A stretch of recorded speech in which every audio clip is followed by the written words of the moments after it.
Hello बच्चों, let's read the question. The question is, which of the following is the correct decreasing order of the strengths of four fundamental forces of nature?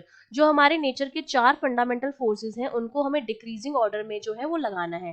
तो देखिए इस question को solve करने के लिए हमारा जो की कॉन्सेप्ट रहेगा, अगर मैं इन चार फंडामेंटल फोर्सेस की बात करूं तो सबसे स्ट्रॉन्ग जो फोर्स होता है वो हमारा होता है न्यूक्लियर फोर्स। फंडामेंटल फोर्सेस की बात करूं तो सबसे स्ट्रांग होता है न्यूक्लियर फोर्स। पहली चीज तो हमें पता होनी चाहिए कि हमारा जो किसी भी तरह का फोर्स होता है वो इनवर्सली प्रोपोर्शनल होता है डिस्टेंस के। अब वो डिस्टेंस का स्क्वायर भी हो सकता है, क्यूब भी हो सकता है, किसी भी तरह का हो सकता है, लेकिन इनवर्सली प्रोपोर्शनल होता है डिस्टेंस। मतलब अगर डिस्टेंस कम होगी तो मेरा फोर्स होगा वो ज्यादा लगेगा। ठीक है, तो जब हम न्यूक्लियर फोर्स की बात करते हैं तो न्यूक्लियर फोर्स की जो लिमिट होती है वो एक एटम तक ही होती है। ये एटम है, यहाँ पर बीच में न्यूक्लियस है जिसमें न्यूट्रॉन और प्रोटॉन होंगे, और यहाँ पर क्या होगा, इलेक्ट्रॉन होगा। तो न्यूक्लियर फोर्सेज जो लगते हैं वो इन्हीं तीन एलिमेंट्री पार्टिकल्स के बीच में लगते हैं।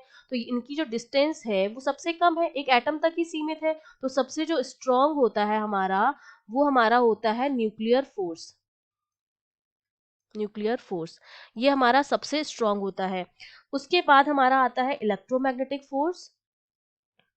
उसके बाद आता है हमारा इलेक्ट्रोमैग्नेटिक फोर्स।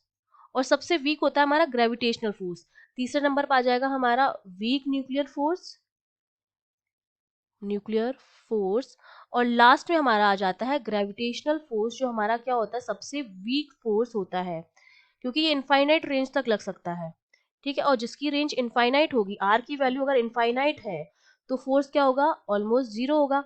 तो ग्रेविटेशनल फोर्स जो होता है वो सबसे वीक फोर्स होता है, वीकेस्ट। और जो न्यूक्लियर फोर्स होता है वो हमारा सबसे स्ट्रॉन्गेस्ट फोर्स होता है, जो स्ट्रॉन्ग न्यूक्लियर फोर्स होता है। अगर हम इनके कपलिंग कांस्टेंट की भी बात करें, क्योंकि इनकी स्ट्रॉन्गनेस जो होती है वो डिपेंड करती है इनके कपलिंग कांस्टेंट पर। तो इनका जो कपलिंग कांस्टेंट होता है, सबसे पहले हमारा आ जाएगा स्ट्रॉन्ग न्यूक्लियर फोर्स, उसका कपलिंग कांस्टेंट होता है 1, सबसे स्ट्रॉन्गेस्ट। फिर हमारा आता है इलेक्ट्रो मैग्नेटिक फोर्स, जिसका कपलिंग मैग्नेटिक जिसका कपलिंग कांस्टेंट होता है 1y137। फिर आता है हमारा वीक न्यूक्लियर फोर्स, जिसका कपलिंग कांस्टेंट होता है 10⁻⁻⁶।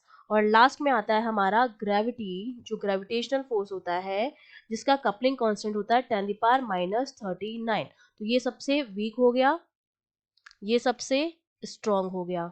ठीक है, तो जो डिक्रीजिंग ऑर्डर हमारा बनेगा वो इधर इस तरह से बनेगा। ठीक है, तो हम अपने ऑप्शंस चेक करेंगे तो देखिए हमारा जो डी ऑप्शन है वो हमारा करेक्ट ऑप्शन है। पहले स्ट्रॉन्ग न्यूक्लियर फोर्स बिल्कुल करेक्ट, फिर इलेक्ट्रोमैग्नेटिक बिल्कुल करेक्ट, फिर वीक न्यूक्लियर और फिर ग्रेविटेशनल फोर्स। तो ये वाला जो हमारा ऑर्डर है वो हमारा बिल्कुल करेक्ट है। I hope you understood well. All the best.